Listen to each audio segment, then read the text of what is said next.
All right, let's dive in. Every single business, from the corner coffee shop to a massive global corporation, they all speak one common language. It's the language of money, of profit, of just plain survival. And today, we're going to get you fluent in it. So, have you ever had that light bulb moment? You know, that one big idea you just know could be something special? You can picture it all: the product, the happy customers, the growth. But right when you start to get serious, a really important question pops up. How do you actually know if you're doing well? Is it just about having more cash in the bank than you started with? How can you tell for sure if you're winning, or if there are problems hiding just beneath the surface? To answer that, you need a system. Well, that system, it's accounting. And this quote just nails it. It really is the language of business. It's not just about counting beans. It's a whole information system that measures what's going on, processes all that data, and tells you the complete financial story of your business. If you want to be in control of that story, you have to speak the language. Okay, so here's our game plan. We're going to start with what accounting really is. Then we'll follow the journey of a single transaction, see how the whole financial story gets written, find out who's actually reading it, and finally learn the rules of the game that make it all legit. All right, first up, the language of business. Let's cut through all the jargon. When people say accounting, what does that even mean? The American Institute of Certified Public Accountants calls it an art, which I think is just perfect, because it really is an art. It's about taking this storm of financial stuff happening in a business, every sale, every bill paid, every purchase, and turning it into a clear, simple picture that you can actually understand. And we can break this art form down into 4 main jobs. First, you record what happened. Easy enough. Second, you classify it, which just means grouping similar things together. Third, you summarize it all into these nice, clean reports. And fourth, and this is the most important part, you interpret those reports to make smarter decisions for the future. So think about this. Every single financial event, whether it's buying a pack of pens or closing a $1 million deal, goes on a little journey. That journey is called the accounting cycle, and the whole thing is built on one simple, unbreakable rule. And this right here, this is it. This is the absolute bedrock of all accounting, the accounting equation. On one side, you have assets. These are all the valuable things the business owns: cash, buildings, inventory, you name it. On the other side, you have the claims against those things. And those claims come from 2 places: liabilities, which is what the business owes to other people, like a bank loan, and owner's equity, which is what the owner actually has a claim to. And here's the magic part. This equation always has to be perfectly balanced. Always. Now, this is a great visual of the whole process.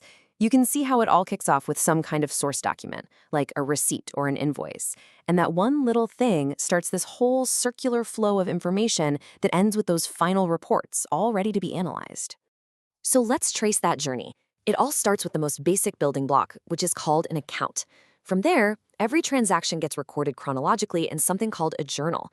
Then, it gets sorted into a ledger. And at the end, we do a quick check with a trial balance just to make sure that beautiful fundamental equation is still in balance.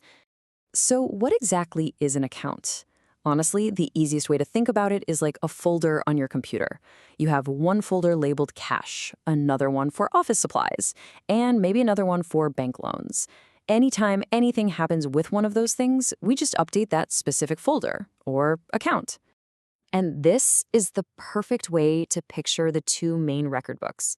The journal is like your diary. It writes down everything as it happens, in order. The ledger, though, is more like a big filing cabinet. It takes all those diary entries and neatly files them away into their correct account folders. Okay, so we've got the building blocks and the record books, but how do we actually write in them? Well, this is where we get into the real mechanics of the language, the rules of debit and credit. Whoa, okay, I know this table looks a little scary, but stick with me. It's actually pretty simple. In the world of accounting, debit just means the left side of an account, and credit just means the right side. That's it. Every transaction always has 2 sides to it: a debit in one account and an equal credit in another. That's the secret to keeping the scale balanced. So look at assets. A debit increases your assets. You get $100 in cash, you debit your cash account. But for liabilities, it's the opposite. A credit increases what you owe. This 2-sided system is the engine that keeps that main accounting equation perfectly balanced every single time. Now, just to keep things organized, these accounts are grouped into 3 main types. You have personal accounts, which, you guessed it, are for people and companies who owes you money and who you owe money to. Then you have real accounts for your actual assets and properties. And finally, nominal accounts, which track how you're doing, all your revenues and your expenses. So we're doing all this work, right? Recording, classifying, summarizing. But why? I mean, who is this financial story even for? Who's reading it? Well, it turns out there are two main groups of people. First, you've got the internal users. That's the managers and employees inside the company who need this info to make smart day-to-day decisions. And then you have all the external users, investors, banks, the government, even customers. They all need to read the story to make their own decisions about your business. And here's a super common real-world example of that. Let's say you want to get a loan to grow your business. The very first thing any lender is going to say is, show me your financials. They need to read your company's story to figure out if lending you money is a good bet or a bad one. But here's the thing.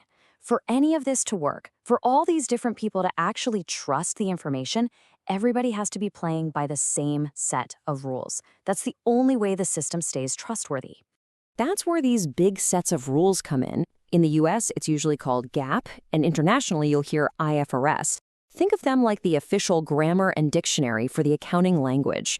They make sure that no matter what company you're looking at, their financial story is reliable and you can actually compare it to another one. And these rules are based on some pretty common sense ideas. For instance, there is the entity concept. Sounds fancy, but all it means is your business's finances and your personal finances are two totally separate things. Don't mix them up. Or the going concern concept, which is basically the assumption that the business isn't going to shut down tomorrow. And the consistency principle, which just says you have to use the same methods year after year so people can make fair comparisons. And to actually put these rules into practice, businesses use a handy tool called the chart of accounts. It's basically the table of contents for the entire financial story. It gives every single account its own unique number. So, for example, all your asset accounts might start with a 1, liabilities with a 2, and so on. It's a simple numbering system that keeps everything incredibly organized and standardized. So, as we've seen, accounting is so much more than just numbers on a page. It's a language. It's a system for telling the true story of a business, its health, its performance, its potential. So the real question I want to leave you with is this. If accounting is a language, what story is your business telling you right now? And is it the one you always dreamed it would tell?